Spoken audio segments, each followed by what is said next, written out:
Jadi tamu kita kali ini memiliki banyak hobi, tetapi ada satu hobi yang menurutnya itu sangat-sangat menarik. Penasaran kan siapa? Mari kita kenalan. Halo Kak. Bagaimana kabarnya hari ini? Oke, alhamdulillah. Nah, bagaimana rasanya diundang di obrolan manis pada hari ini? Sangat senang sekali sudah diundang di obrolan manis ini. Nah, Kak, mungkin Kakak bisa berkenalan dulu, barangkali ada teman-teman yang kenal Kakak atau pernah melakukan belajar bareng. Oke, perkenalkan nama saya Siti Bahar dari mahasiswi UIN di Makassar, prodi Pendidikan Biologi. Nah, sudah tahu kan? Jadi bintang tamu kita kali ini ada Kak Ayu. Jadi di sini saya sama Kak Ayu akan bercerita mengenai pengalaman Kak Ayu di selama pendakian. Jadi buat teman-teman sebelum menonton jangan lupa like, comment, dan subscribe agar bisa menonton di episode berikutnya. Kak Ayu, jadi menurut teman-teman mendaki itu kan bukan hanya soal fisik ya Pak, tetapi mental dan spiritual juga. Nah, pertanyaan saya apa sih yang membuat Kakak itu tertarik dengan pendakian yang menurut saya sendiri itu menurut saya sangat menantang. Oke, menurut saya yang membuat saya tertarik pada hobi mendaki ini, yang pertama itu tentang saat mendaki. Yang kedua, keindahan alam yang begitu masya Allah sekali. Yang ketiga itu bagaimana kita mengetahui dan banyak teman yang kita bisa temui di sana. Contohnya teman yang mendaki di sana, karena biasa banyak pendaki yang lainnya yang berpapasan sampai itu tarik menit lagi kita menuju puncak begitu. Makanya saya itu tertarik sekali dengan namanya pendakian. Nah, itu dia yang membuat kami itu tertarik dengan pendakian. Bahwa kita Kakak memiliki pengalaman yang sangat menarik selama pendakian. Mungkin dari cerita-cerita serunya, lucu atau bahkan mengharukan. Nah, boleh nggak sih Kakak menceritakan pengalamannya sedikit mengenai pendakian? Oke, pengalaman selama pendakian. Nah, saya dan teman-teman saya itu mendaki di salah satunya di Gunung Harian. Nah, di sana tuh ketinggiannya 2.730 mdpl. Nah, di sana tuh banyak sekali pengalaman dan sangat seru.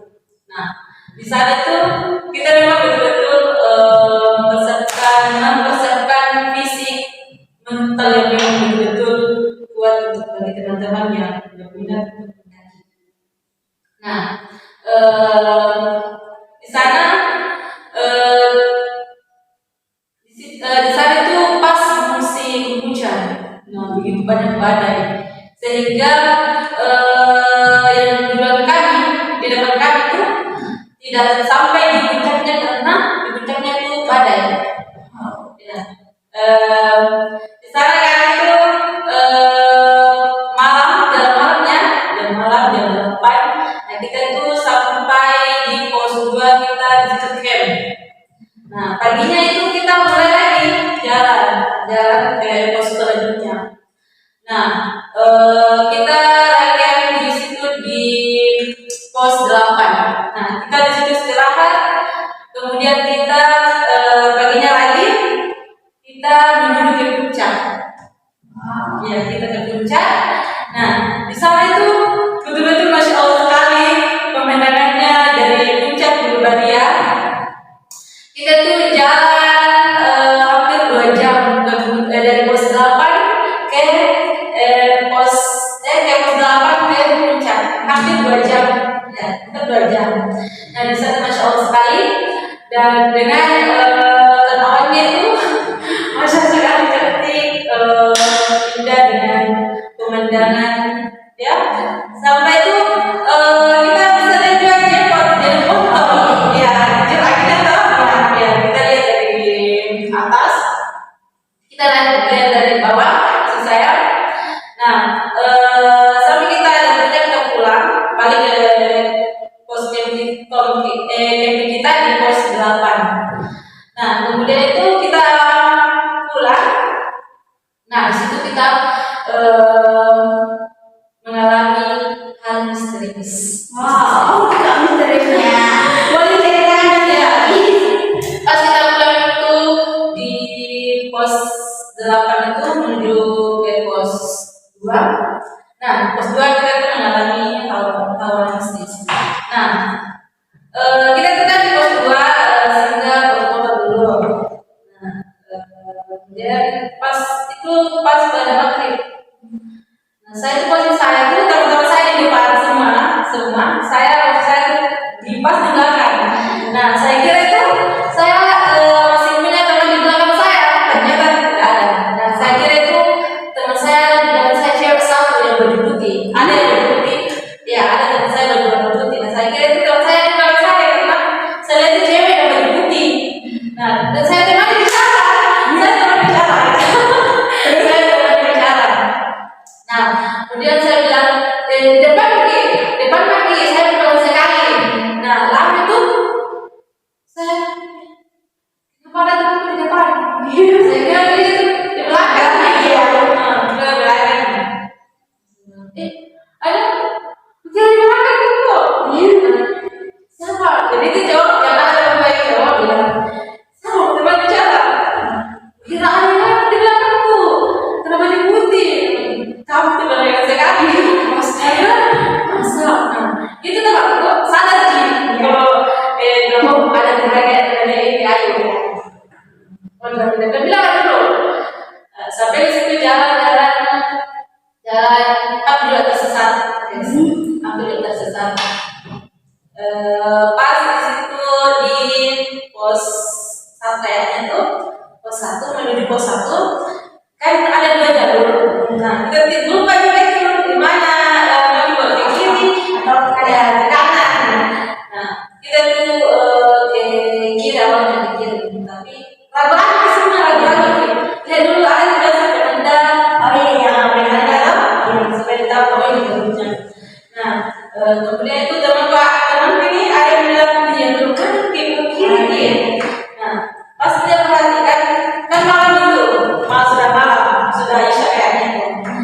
Nah, pas dia ada jembatan, hampir di situ tersesat lagi.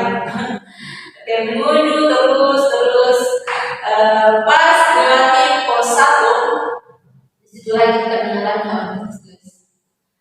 Kita bisa bertanya sama teman-teman lain. Saya 3 orang dan temanku lagi ada lagi 3 orang, 4 orang kayaknya. Nah, pas saya 3 orang, 2 cewek, 1 cowok. Kita tuh tadi sama teman-teman lain yang satu. Jadi tidak ada lain kan? Pas itu licin-licinnya, jadi kita cari yang tidak licin sekali. Nah, di situ pas kita tuh dari jalan lain. Nah, saya lihat mata bercahaya. Saya tidak tahu apa. Saya tidak tahu perasaan apa itu. Saya lihat mata bersinar, menyala begitu. Jadi itu saya mau kayak merasa takut tapi tidak boleh kayak jalan begitu karena kita tuh kayak di situasi yang panik ya. Bodi kayak dingin gitu. Nah, jadi setelah itu tunggu dulu yang teman yang cowok tunggu dulu kesini berarti dia punya cewek satu dan 3 orang ya. Nah, sih kayak panik kan. Sudah mulai itu sudah dulu ya sudah. Nah, pasnya beberapa sama rombonganku di situ tanya ada tidak itu sebenarnya ini pas dia tunggu dulu. Jadi di situ namanya dulu di atas tapi kita nanti tidak takut. Nah, di bawah itu berdapat ini temanku dan satu rombongan ada sebenarnya tunggu dia. Mungkin dia bilang, oke. Pas sampai dari situ pulang lagi dapat di pos medis. Nah, itu betul-betul kaki, semua badan itu, masya Allah sakit sekali. Sampai sakitnya itu susah orang jalan. jalan. Karena kita dari jam berapa jalan itu? Jam 10 pagi. Terus sampai ke bawah jam? Ya, jam 10 pagi sampai tadi sana jam 11 malam ada saat. Jadi kita dinam di rumah warga. Nah, itu pengalaman saya ya. Nah itu guys pengalaman Kak Ayu selama pendakian. Jadi kalau pendakian itu bukan hanya keindahannya saja, tapi ada tantangan yang harus dilalui. Nah guys, jadi mendaki gunung itu seringkali mengajarkan kita bagaimana tentang diri kita sendiri, tentang alam dan bahkan persahabatan. Nah Kak, menurut Kakak pelajaran apa sih yang dapat Kakak petik dari pengalaman Kakak ini? Oke, selama mendaki pelajaran yang saya petik itu yang wajib ya untuk kita para pendaki. Pertama, jangan pernah tinggalkan temannya pada saat di perjalanan mendaki, karena kebanyakan itu yang diberita ya, ada temannya yang hipo sehingga temannya ditinggal. Iya. Nah, banyak kan berita itu.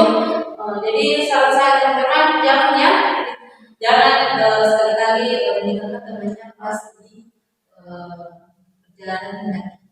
Nah seperti itu ya guys. Nah Kak, ada satu pertanyaan yang membuat teman-teman bertanya bahkan saya sendiri. Nah ada nggak praktis dan trik agar buat teman-teman itu yang sudah tertarik tapi ragu-ragu untuk mencoba dan melangkah? Oke, tips ya. Iya. Oke. Tipsnya itu untuk bisa untuk menarik lagi mendaki. Nah, yang pertama itu kita tuh harus apa? Kita bisa juga mendaki kalau memang kita langsung ke MDPL yang dibuat, bisa langsung yang. Tapi saran saya sih yang MDPL yang seribuan, kemudian di atasnya lagi 2000, di atasnya lagi 3000. Kita tuh mulai dari MDPL yang terbawah dulu sampai meningkat ke ribuan selanjutnya. Karena kenapa? Karena kita tuh mendaki bukan langsung ke tingginya. Nah, kita butuh proses selama mendaki, termasuk fisik, mental. Nah, yang pertama itu cuan ya. Karena cuan kita tidak bisa mimpi mendaki. Karena itu sekarang mendaki itu lebih banyak pengeluaran cuan daripada kita belanja. Karena betul-betul memang kita itu butuh niat untuk mendaki. Karena kesehatan cuan, mental itu pun fisik itu penting sekali untuk teman-teman untuk ingin tertarik untuk pergi mendaki. Oke guys, itu ada tips dari Kak Ayu bagaimana sudah ada keinginan untuk mendaki tapi masih ragu untuk melangkah. Oke Kak, di singkat ini sebutkan satu gunung yang menurut Kakak itu punya kenangan atau paling berkesan.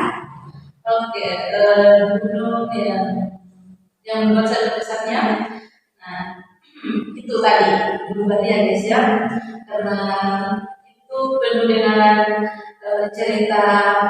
Ada lucunya sih, tapi saya kata bicara karena kebanyakan bisnis itu bicara tadi. Kelucuannya, ada mistisnya, pun keindahan gunung-gunungnya yang bisa lihat dari bawah. Oke, jadi gunung yang tadi ceritakan oleh Kak Ayu itu adalah gunung yang paling berkesan menurutnya. Ya, setelah cerita pengalaman dari Kak Ayu, terima kasih banyak kepada Kak Ayu yang sudah berbagi ceritanya di obrolan manis sore hari ini. Jadi ternyata ada tantangan di balik mendaki gunung, tersimpan banyak sekali keindahan, pelajaran bahkan momen-momen yang menyenangkan. Jadi semoga obrolan kita pada hari ini itu bisa menginspirasi teman-teman yang sudah tertarik dan bisa untuk mencoba dan terus melangkah. Buat kalian yang memiliki pengalaman mendaki gunung yang manis. Kalau ada pertanyaan buat Kak Ayu, jangan lupa untuk tulis di kolom komentar ya. Oke guys, sampai sini dulu